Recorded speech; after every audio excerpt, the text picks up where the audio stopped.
I need to tell you something I've been carrying for 3 years now, something that changed everything I thought I knew about love, loyalty, and family. I was 62 years old when I discovered that the people you trust most in this world can betray you in ways you never imagined possible. And if you're watching this from wherever you are in the world, go ahead and comment below, tell me where you're from, because what happened to me could happen to anyone, anywhere, and I need you to understand that before I go any further. Before I tell you what I found that day, let me tell you where you can find more stories like mine. Stories about survival, betrayal, and the strength it takes to rebuild when everything crumbles. Check the description box below. You'll find stories that might make you feel less alone, like I wish I'd felt back then. My name is Patricia, though everyone's always called me Pat.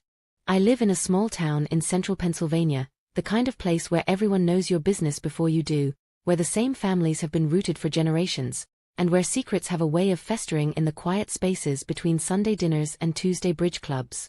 I'd been married to my husband, Robert, Bobby to his friends, for 41 years when this all happened. 41 years. We'd raised 3 children together. We'd buried his mother and my father side by side in the Presbyterian cemetery on the hill. We'd weathered his layoff from the steel mill, my breast cancer scare, our youngest son's addiction struggles. I thought we'd been through everything together. Our oldest son, Daniel, had married his college sweetheart, a woman named Jennifer, about 8 years before all of this unraveled. Jennifer was, how do I describe her? Beautiful in that effortless way that made other women both admire and resent her. Strawberry blonde hair that caught the light just so, green eyes that seemed to see right through you, and a laugh that sounded like wind chimes on a summer porch. She was 23 when she married my Danny, fresh out of college with a teaching degree she never used because Danny made enough at his accounting firm to keep them comfortable. I liked Jennifer well enough at first. She seemed sweet, maybe a little too eager to please, always bringing homemade cookies to family gatherings, always complimenting my hair or my dress, always offering to help clean up even though I never let her. But there was something I couldn't quite put my finger on, something in the way she looked at Bobby sometimes, holding his gaze just a fraction too long, touching his arm when she laughed at his jokes. I told myself I was being paranoid, that I was reading too much into innocent gestures because I'd read one too many stories in those women's magazines at the doctor's office. Bobby and I had settled into that comfortable middle-aged rhythm that long marriages fall into. He'd retired early from the mill with a decent pension, spent his days tinkering in the garage, playing poker with the guys on Thursday nights, doing odd jobs around the house that he'd been putting off for years. I worked part-time at the library, volunteered at the church thrift store, had my book club on Wednesday evenings. We weren't passionate anymore. Not like we'd been in our 20s, but I thought we were content. I thought we were solid. The Tuesday it all came crashing down started like any other Tuesday. October morning, crisp and bright, leaves turning that brilliant Pennsylvania gold that makes you understand why people write poems about autumn. I'd finished my shift at the library at noon, stopped at the grocery store for chicken breasts and fresh broccoli for dinner, and I was driving home along Maple Street when something made me turn left instead of right. Instinct.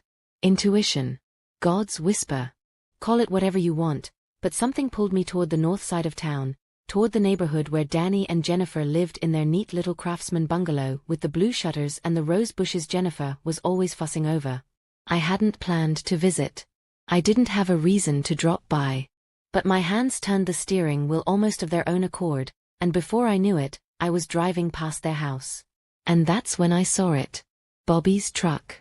That ridiculous forest green Chevy Silverado he'd bought himself for his 60th birthday, the one with the dent in the rear fender from when he'd backed into the mailbox, the one with the Eagles bumper sticker that was starting to peel at the edges.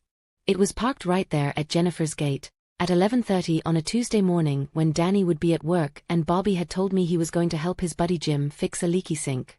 My stomach dropped so fast and so hard I actually felt dizzy. My hands started shaking on the steering wheel. I pulled over 2 houses down, turned off the engine, and just sat there for a moment, trying to breathe, trying to think of innocent explanations. Maybe Danny had taken his dad's truck to work because his car was in the shop. Maybe Bobby really was fixing something for Jennifer and had forgotten to mention it. Maybe I was jumping to terrible conclusions based on nothing but a parked vehicle. But I knew. Deep in that place where women's intuition lives, that ancient knowing that we inherit from our mothers and grandmothers, I knew something was wrong. I got out of my car on legs that felt like they belonged to someone else. The October air that had seemed so crisp and lovely 5 minutes ago now felt suffocating.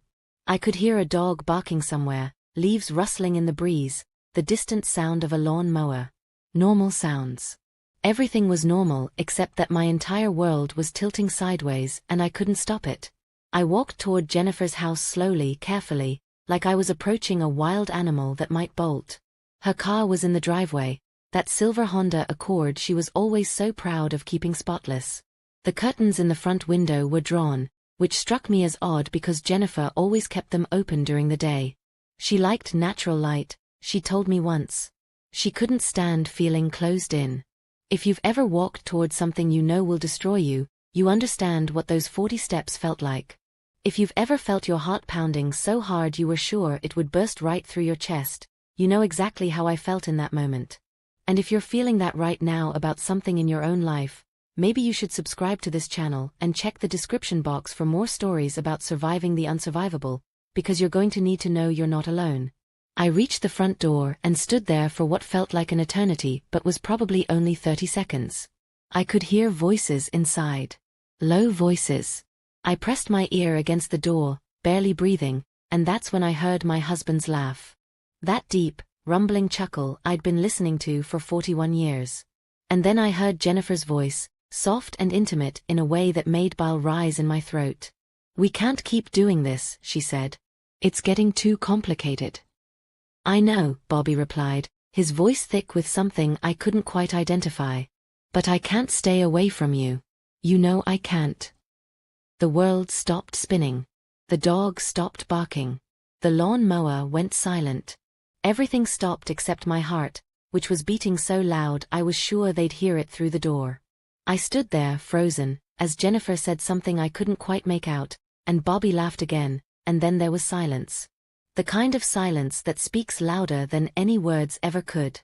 I should have burst through that door right then. I should have confronted them, screamed at them, demanded answers. But I didn't. Instead, I backed away slowly, carefully, my hand over my mouth to keep the sob from escaping. I made it back to my car somehow, though I don't remember walking. I sat in the driver's seat with tears streaming down my face, watching my husband's truck parked at my daughter-in-law's house, and I felt something inside me crack open. Not break, crack. Like ice on a frozen lake when the temperature starts to rise. One crack, then another, until the whole surface is covered in fractures and you know it's only a matter of time before someone falls through into the freezing water below. I drove home on autopilot, put the groceries away with shaking hands, and sat at my kitchen table staring at the wallpaper we'd hung together 15 years ago. The yellow flowers that I'd loved so much suddenly looked garish and fake. Everything looked different now. Everything was different now. And I had no idea what I was going to do about it. I didn't sleep that night. I lay next to Bobby in the bed we'd shared for 4 decades, listening to him snore peacefully while my mind raced through every possibility, every memory, every interaction between him and Jennifer that I'd dismissed as innocent. How long had this been going on? How had I missed it? Was I the stupidest woman alive, or was I simply too trusting to see what had been happening right under my nose? Bobby came home that Tuesday evening at his usual time, kissed me on the forehead like he always did, asked what was for dinner like nothing was wrong. I served him chicken and broccoli and watched him eat while my stomach churned with a toxic mixture of rage and grief. He told me about helping Jim with that sink, going into elaborate detail about the corroded pipes and the hardware store trip, and I nodded along, playing my part in this grotesque theater we were performing. "You okay, Pat?" he asked, noticing I'd barely touched my food. "You seem quiet tonight." I wanted to scream. I wanted to throw my plate at his lying face. Instead, I smiled and told him I had a headache, that it had been a long day at the library. He reached across the table and squeezed my hand, his touch making my skin crawl, and suggested I take some aspirin and go to bed early. Such a caring husband. Such a devoted partner. Such a goddamn liar. Over the next 3 weeks, I became someone I didn't recognize. I started paying attention to Bobby's schedule with forensic precision. I checked his phone when he was in the shower, though he was smart enough not to leave any obvious evidence there. I drove past Jennifer's house at random times, noting when Bobby's truck was there and when it wasn't. I created spreadsheets on my computer, tracking patterns, building a case like I was preparing for trial. And every time I confirmed another suspicion, another piece of my heart turned to stone. Thursday afternoons while I was at book club. Tuesday mornings when I worked at the library. Sunday afternoons when Danny played golf and I visited my sister. They'd created a whole secret world in the gaps of my life, and I'd been too naive to see it. The signs had been there all along. Bobby's sudden interest in buying new clothes, the way he'd started using cologne again, how he'd become protective of his phone. Classic affair behavior that I'd somehow convinced myself was just him taking better care of himself in retirement. But it wasn't until I followed Bobby one Thursday afternoon, calling in sick to book club, parking down the street from Jennifer's house, watching him let himself in with a key like he owned the place, that I understood the full scope of their betrayal. This wasn't a recent development. This wasn't some midlife crisis fling. He had a key. He walked into that house like he belonged there. How long did it take to reach that level of intimacy? How many lies had been told to get there? I sat in my car for 3 hours that day, watching the sun move across the sky, watching the shadows lengthen across Jennifer's perfect lawn. Neighbors came and went. A mail carrier delivered packages. The world kept turning while mine was ending. And when Bobby finally emerged at 6 o'clock, adjusting his shirt, running his hand through his hair, I felt something inside me shift from devastation to cold, calculated fury. You know what's interesting about betrayal? At first, it destroys you. It tears through your life like a tornado, ripping up everything you thought was solid and real. But if you survive that initial destruction, if you make it through those first brutal weeks, something else starts to grow in the wreckage. Something hard and sharp and unforgiving. I call it clarity. I started making plans. Not dramatic, movie-style revenge plans, but careful, methodical plans built on patience and information. I opened a separate bank account Bobby didn't know about and started funneling money into it. I made copies of our financial documents, our property deeds, our insurance policies. I took screenshots of Bobby's credit card statements showing charges at restaurants and hotels I'd never been to. I built my armor piece by piece, preparing for the war I knew was coming. And then, on a cold November afternoon exactly 5 weeks after I'd first seen Bobby's truck at Jennifer's house, I did something that surprised even me. I called Jennifer and asked if I could come over for tea. My voice was steady, friendly even. I told her I wanted to talk about Christmas plans, about what to get Danny this year. She sounded startled but agreed immediately, that pleasing, eager tone in her voice that I now recognized as pure performance. I want you to understand something. And maybe hit that subscribe button if you're following along with this story, because it's about to get even more complicated. Revenge isn't always about grand gestures. Sometimes it's about looking your enemy in the eye and letting them know that you know, without ever saying a word. I sat in Jennifer's living room on her cream-colored sofa, sipping Earl Grey tea from her wedding china, making small talk about Danny's upcoming birthday while my eyes catalogued everything I was seeing. The framed photo of her and Bobby that she'd hastily turned face down on the side table when I arrived, thinking I wouldn't notice. The men's size-large bathrobe hanging on the hook visible through the half-open bathroom door. The bottle of Bobby's prescription blood pressure medication sitting next to her vitamin supplements in the kitchen, visible when she'd gone to get the tea. She was nervous. I could see it in the way her hands trembled slightly as she poured the tea, in how she kept tucking her hair behind her ear, in the forced brightness of her smile. She knew I knew.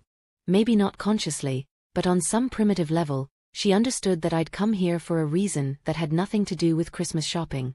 You have a lovely home, Jennifer, I said, setting down my teacup. I don't think I've been here since Danny first brought you home to meet us. That was what, 9 years ago now? 8, she corrected automatically, then flushed. 8 years ago last month. Time flies. I smiled at her, a smile that didn't reach my eyes. It's funny how well you can think you know someone, and then years later realize you didn't know them at all. Don't you think? She went pale. Actually pale. I watched the color drain from her pretty face and felt a savage satisfaction that I wasn't proud of but couldn't deny. Pat, she started, but I held up my hand.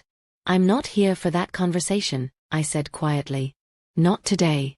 Today I just wanted to look at you. To see you. To understand what 41 years of marriage is worth compared to whatever this is. She started crying then, mascara running down her cheeks in black rivers, and I felt nothing. No pity, no satisfaction, nothing. I stood up, smoothed down my skirt, and walked toward the door. But before I left, I turned back to her. You know what the worst part is, Jennifer? It's not that you're sleeping with my husband. It's that you're doing it in the house my son pays for, probably in the bed he sleeps in. That's what makes you not just a cheater, but genuinely cruel. And cruelty always comes back around. You remember that. I drove home in a daze, not quite believing what I'd just done, and found Bobby in the garage tinkering with his workbench. He looked up when I came in, his face open and innocent, and asked how my day had been. I told him it was fine. I told him I'd gone to visit Jennifer. I watched his expression carefully, but he just nodded and went back to his tools. Either he was a better actor than I'd given him credit for, or Jennifer hadn't called him yet. She did, though. 20 minutes later, his phone rang and he stepped outside to take the call. I watched through the kitchen window as he paced back and forth on our patio, his free hand gesturing emphatically, his face showing more emotion than I'd seen from him in months. When he came back inside, he looked shaken. Everything okay? I asked innocently. Fine, he said, but his voice was tight. Jennifer's just having some anxiety about the holidays. You know how she gets. No, I thought. I don't know how she gets. I don't know anything anymore. And that's exactly what I was counting on. His belief that I was still the same trusting, naive wife I'd been 5 weeks ago. That night, I lay awake again, but this time I wasn't crying. I was planning. Because I'd realized something important during my tea party with my daughter-in-law. I didn't want to just expose them. I didn't want to just divorce Bobby and cut Jennifer out of our lives. I wanted them to understand what they'd destroyed. I wanted them to feel even a fraction of the pain they'd caused. I wanted them to suffer the way I was suffering. And if that makes me a bad person, well, check the description box below for more stories about people who refuse to be victims. Maybe you'll find you're not as different from me as you think. Thanksgiving came, and with it, the surreal torture of family gatherings that required me to smile and pass the gravy while Bobby and Jennifer avoided making eye contact across my dining room table. Danny was there, oblivious and happy, talking about the promotion he might get at work in the new year. My other children, Sarah and Michael, flew in with their families, filling my house with noise and grandchildren and the illusion of normalcy. I cooked for 3 days, set my table with the good china, and played the role of perfect matriarch while watching my husband's hand brush against my daughter-in-law's when he passed her the dinner rolls. I'd become an excellent actress by then. Academy Award-worthy, really. I laughed at jokes, complimented Jennifer's pumpkin pie, hugged Bobby when he wrapped his arm around my waist for the family photo. But inside, I was ice. Cold, clear, unbreakable ice, and with every fake smile and forced pleasantry, I felt my resolve hardening into something diamond-sharp. December brought snow and Christmas preparations and a development I hadn't anticipated. Jennifer was pregnant. Danny announced it at Sunday dinner, his face glowing with pride and excitement, telling us they'd been trying for over a year and had almost given up hope. Everyone celebrated. Sarah cried happy tears. Michael proposed a toast. Bobby hugged Jennifer and said something about being a grandfather again, and I watched them carefully for any flicker of guilt, any sign that would tell me whose baby she was really carrying. Because that's where my mind went immediately, helplessly. Was it Danny's baby? Or was I about to watch my son raise his father's child? The thought made me physically ill. I excused myself to the bathroom and vomited quietly while everyone else celebrated downstairs, and when I came back down, I found Bobby alone in the kitchen getting more wine. Exciting news, I said flatly. He turned to me, and for just a second, I saw something in his eyes. Fear? Guilt? Uncertainty? But then it was gone, replaced by that bland, pleasant expression he'd perfected. Yeah, he said. Danny's going to be a great dad. Yes, I agreed. Danny will be a great dad. Because Danny is a good man. Honest. Loyal. Nothing like his father. Bobby's face went white. We stared at each other across my kitchen, the kitchen where I'd cooked thousands of meals for him, where we'd had coffee together every morning for decades, where we'd made plans and shared dreams and built what I'd thought was an unshakable life, and I saw the moment he realized that I knew everything. "Pat," he started, but I cut him off. "Don't," I said quietly. "Not here. Not now. Not with our children in the next room celebrating what might be your baby instead of your grandson's." His face crumpled. Actually crumpled. Like someone had let all the air out of him. "It's Danny's," he whispered hoarsely. "I swear to God, Pat, it's Danny's baby. We were careful. We always." "Get out of my kitchen," I said, my voice deadly calm. "Go back to the dining room. Pour the wine. Play your part. And when everyone leaves, you're going to pack a bag and you're going to leave this house, and you're not going to come back until I tell you that you can." "Pat, please, we need to talk about this. Now," I said. "Or I tell everyone right now what you've been doing. Your choice." He left. He went back to the dining room, and I followed a few minutes later, and we finished Sunday dinner like nothing had happened. But when everyone else was gone and it was just the two of us in the house that suddenly felt like a museum of lies, I pointed to the door and he packed a bag and left without another word. I watched his taillights disappear down our street, and then I sat down on my sofa and cried harder than I'd ever cried in my life. You might be wondering why I kicked him out but hadn't divorced him yet. Why I was still holding back, still planning, still waiting. The truth is, I'd spent 2 months gathering evidence and building my case, but I still didn't know what I wanted the ending to look like. Did I want to destroy him publicly? Did I want to tell Danny and watch it destroy him too? Did I want to forgive, somehow, and try to rebuild? I honestly didn't know. But then Jennifer made the decision for me. She came to my house 3 days after I'd kicked Bobby out. It was snowing lightly, those big fluffy flakes that make everything look like a Christmas card, and she stood on my porch in her wool coat with her hand on her still flat belly, crying before I even opened the door fully. "Please," she said. "Please, Pat, can we talk? I can't stand this. I can't stand what I've done to you, what we've done to you. I'm so sorry. I'm so sorry." I should have slammed the door in her face. I should have told her to go to hell and stay there. But I opened the door wider and let her in, because I needed to understand. I needed to hear, in her own words, how this had happened. How a woman who'd been welcomed into my family, who I'd tried to love like a daughter, could do this to me. We sat in my living room, and she told me everything.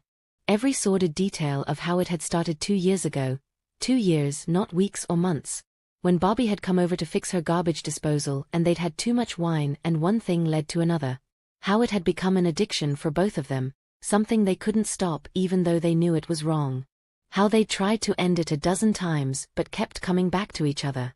How she loved Danny but felt something different with Bobby, something she couldn't explain or justify. If you've ever had someone confess a betrayal to you and watched them cry while you sat there feeling absolutely nothing, you'll understand what I felt in that moment.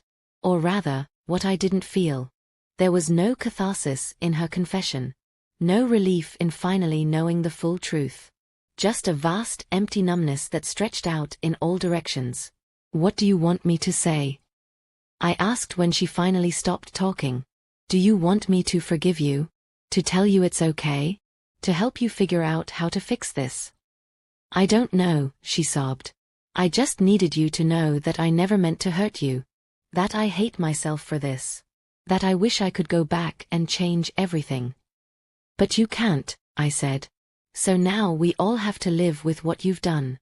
You and Bobby and me and Danny, and that baby you're carrying. We all get to live with the consequences of your choices for the rest of our lives." She looked at me with red, swollen eyes. "Are you going to tell Danny?" And that's when I knew what I had to do.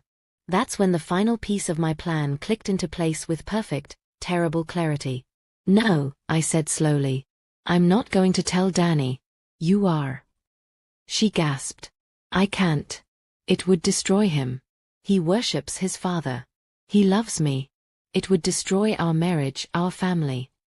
"It should," I interrupted. "That's what happens when you betray people.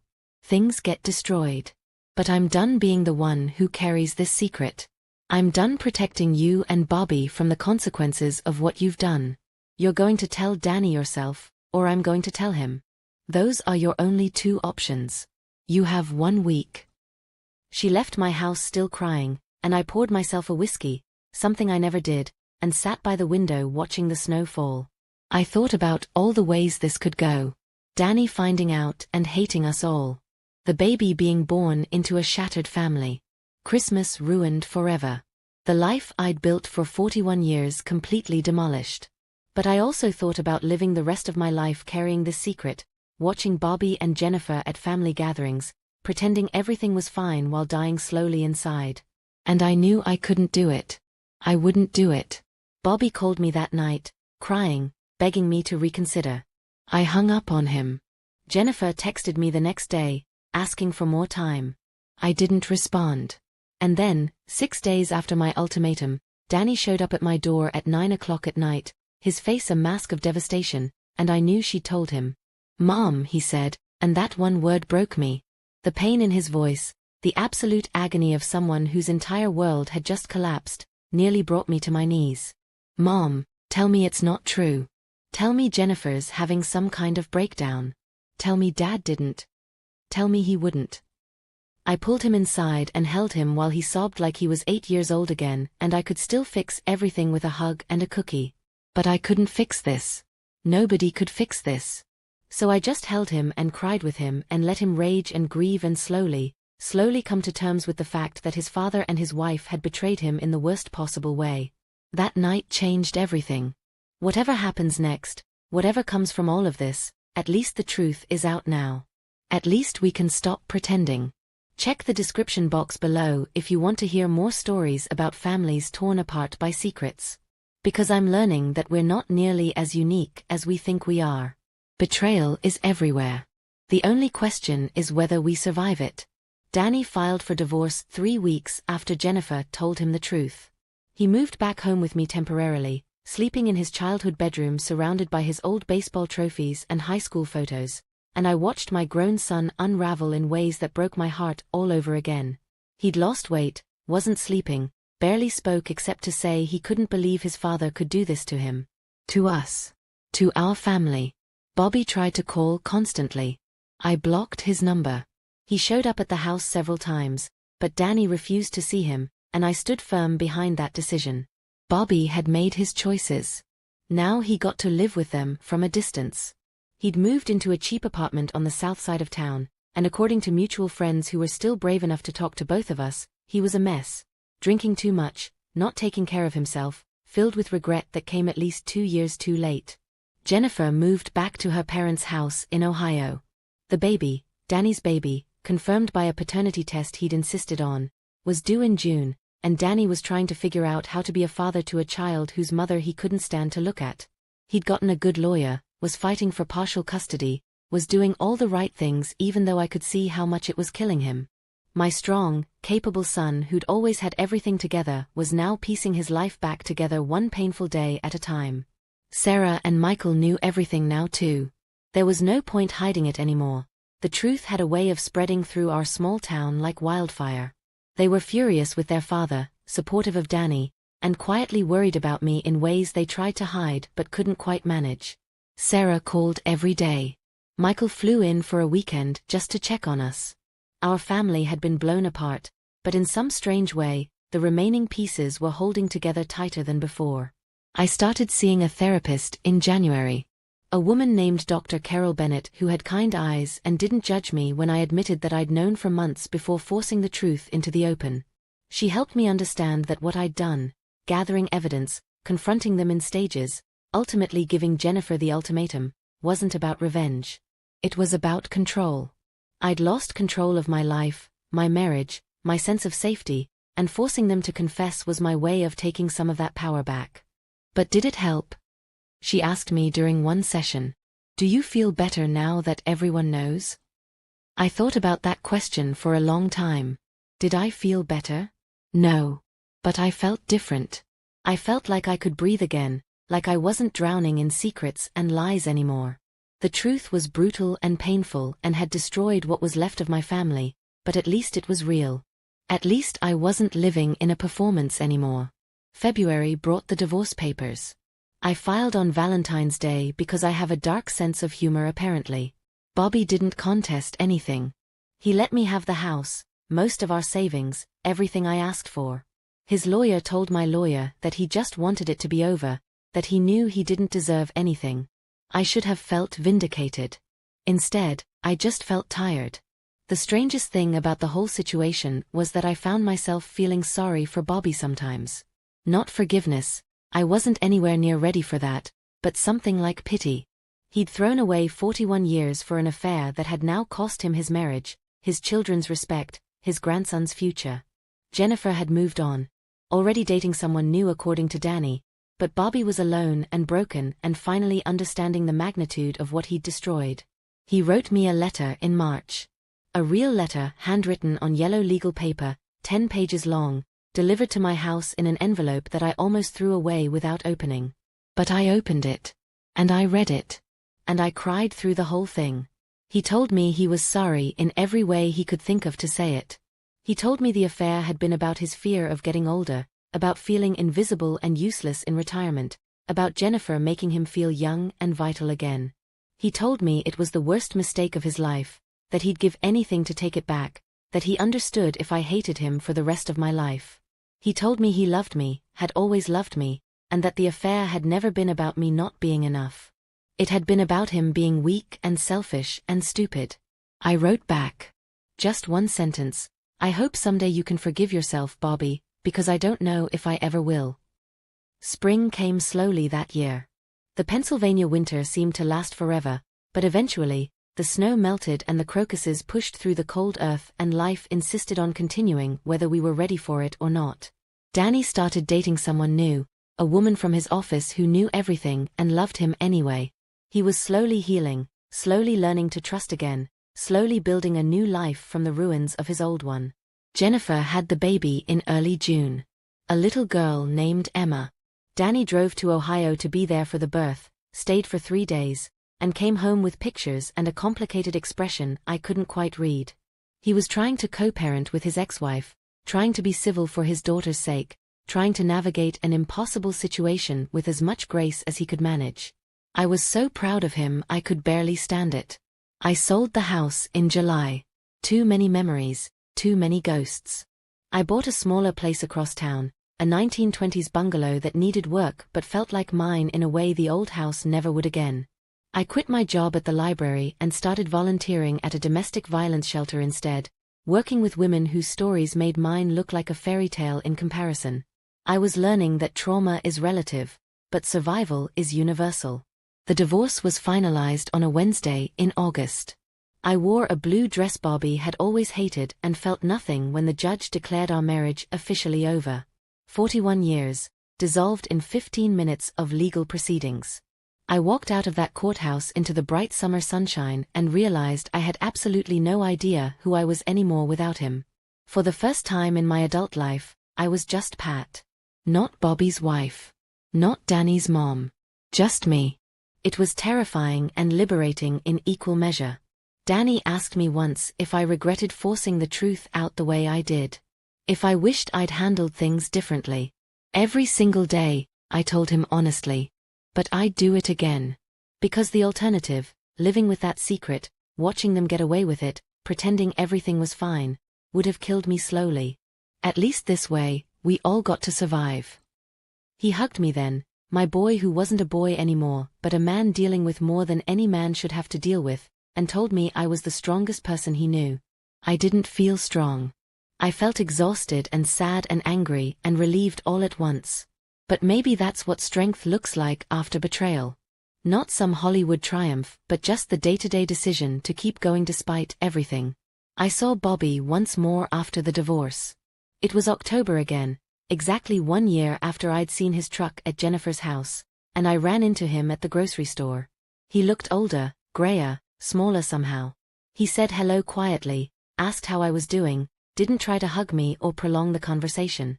I told him I was fine. He told me he was glad. We stood there in the produce section with the fluorescent lights humming above us and the music playing too loud and a year's worth of pain and loss and regret hanging in the air between us. I really am sorry, Pat, he said finally. I know I've said it before, but I need you to know I mean it. Every day I wake up wishing I could change what I did. I know, I said. And I did know. I could see it in his eyes, in the way he carried himself, in every line of his face that hadn't been there a year ago. But being sorry doesn't fix anything, Bobby. It doesn't give me back the years I lost thinking we were happy. It doesn't give Danny back his innocence or his marriage. It doesn't change what you did. I know, he said, his voice breaking slightly. I needed you to know. I nodded, picked up the apples I'd come for, and walked away. I didn't look back. And you know what? It felt okay. Not good, not satisfying, not victorious. Just okay. And after everything, okay was more than I'd expected to feel. Now, a year and a half since that October day that changed everything, I'm learning to build a new life. I have dinner with Danny and his girlfriend every Sunday. I babysit Emma twice a month when she's visiting Danny, and I'm learning to separate my love for my granddaughter from my complicated feelings about her mother. I've started taking art classes at the community college. Something I always wanted to do but never made time for when I was too busy being a wife and mother. I'm dating occasionally, though nothing serious. I'm not sure I'm ready for serious, and I'm learning that's okay too. Sarah comes to visit more often now, and Michael calls every week. We're rebuilding our family in a new configuration, one that doesn't include Bobby at the center of it anymore. He sees Emma sometimes, from what I understand. Danny's slowly letting him back into his life in small, carefully controlled doses. I'm happy for them if that's what they need for healing. But it's not what I need. My healing looks different. The other day, I drove past Jennifer's old house, the one where Danny used to live, the one where I'd stood outside that door and heard my world ending. New people live there now. A young couple with twins and a golden retriever. The rose bushes are gone, replaced with practical shrubs that don't need as much maintenance. The blue shutters have been painted white. It's a completely different house now, lived in by completely different people, and I realized that's a metaphor for my life too. Same structure, different everything else. People ask me sometimes if I'm angry. If I hate Bobby and Jennifer for what they did. The honest answer is, sometimes. Some days I wake up furious, wanting to scream at the injustice of it all, at the years I lost, at the innocence that can never be reclaimed. Other days I wake up feeling nothing but tired. And occasionally, just occasionally, I wake up feeling something like peace. Not forgiveness. Not acceptance. But a quiet understanding that I survived something that could have destroyed me, and that counts for something. I've learned things about myself through all of this. I learned I'm stronger than I thought I was. I learned I can make hard decisions even when they hurt people I love. I learned that sometimes there are no good choices, only less bad ones, and you do the best you can with what you have. I learned that revenge isn't always about punishing the people who hurt you. Sometimes it's just about refusing to let their actions define the rest of your life. If you've been betrayed by someone you trusted, if you've had your world shattered by someone who promised to protect it, I want you to know something: you will survive this. It won't feel like it for a long time. There will be days when you can't get out of bed, when the pain is so intense you can't breathe, when you're sure you'll never be whole again. But you will. Not the same whole you were before. That version of you is gone, and grieving that loss is part of the process. But you'll become a different kind of whole, one that's been broken and pieced back together with scars that tell a story of survival. The thumbnail that brought you here.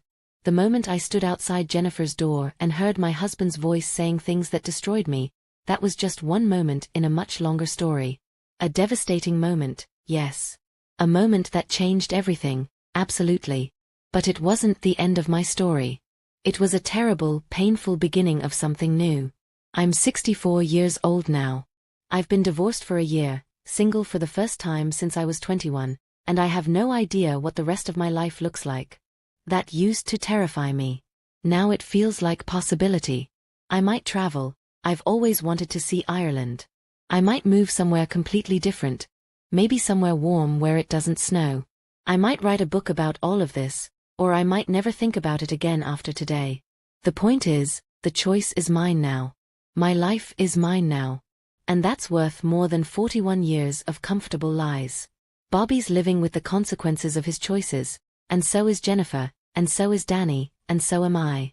We're all walking around with scars from the explosion that destroyed our family, and we're all learning to live with them in our own ways.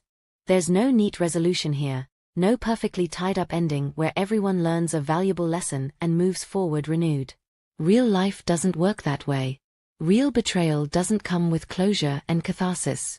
It comes with mess and complication and years of aftermath that you have to navigate one day at a time. But here's what I know now that I didn't know 2 years ago: you can't control other people's choices. You can't make them love you the way you deserve to be loved. You can't prevent them from betraying you if they're determined to do it. The only thing you can control is how you respond, and whether you let their choices destroy you or define you. I chose not to be destroyed.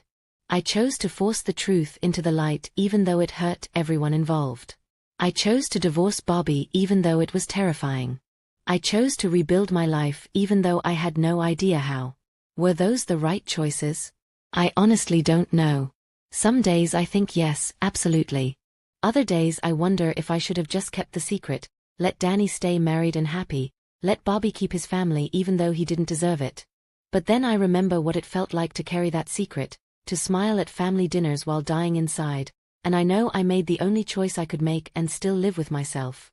To everyone watching this who's going through something similar, who's discovering betrayals they never imagined, who's trying to figure out what to do with information that's destroying them, there's no right answer.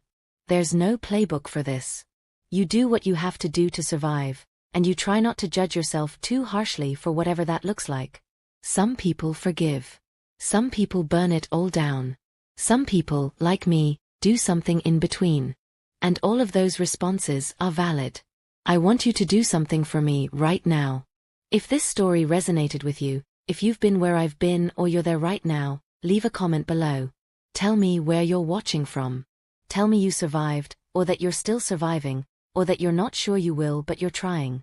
Because the hardest part of betrayal is feeling alone in it, feeling like you're the only one stupid enough not to see it coming, the only one broken enough to still be struggling with it. You're not. I promise you're not. And check the description box below, really do it, because there are more stories there from people who've been where we've been. People who've survived things they never thought they'd survive. People who are still figuring it out, just like I am. We're building a community of survivors here, and you're part of it now. 3 years ago, I thought my life was settled. I thought I knew who I was and what my future looked like. I was wrong about everything. But I'm still here. I'm still standing. I'm still learning to be Pat, whoever that turns out to be. And if I can do that, if I can survive the worst betrayal I could imagine and come out the other side still breathing, still hoping, still believing that good things are possible, then so can you. My instincts told me to drive past my daughter-in-law's house that October day. They told me something was wrong. They told me to investigate, to listen, to face the truth even though it would destroy me. And as much as I wish those instincts had been wrong, I'm grateful I listened to them. Because the alternative, living in ignorance, being played for a fool, never knowing the truth, would have been worse. At least now I know. At least now I'm free. The discovery still haunts me, just like the title promised. But not in the way you might think. It doesn't haunt me with regret or shame or questions about what I could have done differently. It haunts me with the knowledge that people are capable of hurting you in ways you never imagined, that love isn't always enough, that trust can be shattered in an instant and take years to rebuild. But it also haunts me with the knowledge that I'm stronger than I thought, braver than I believed, more resilient than I ever gave myself credit for. So here I am, on the other side of the worst thing that ever happened to me, telling you that you can get here too. It won't be easy. It won't be quick. It won't look the way you expect it to look. But you can survive your betrayal, whatever form it takes. You can choose truth over comfortable lies. You can choose yourself over a relationship that's destroying you. You can choose to rebuild even when rebuilding feels impossible. And maybe, just maybe, you'll look back someday and realize that the worst thing that ever happened to you was also the beginning of the best thing: freedom. Real, honest, complicated freedom. The freedom to be yourself without pretending. The freedom to build a life based on truth instead of performance. The freedom to know that whatever comes next, you chose it. You survived it. You made it yours. Thank you for listening to my story. Thank you for being here. And please, check that description box for more stories like this one. Stories about survival, strength, and the messy, complicated business of rebuilding your life after it's been shattered. Because we're all in this together, all of us who've been betrayed and survived it. And knowing you're not alone makes all the difference.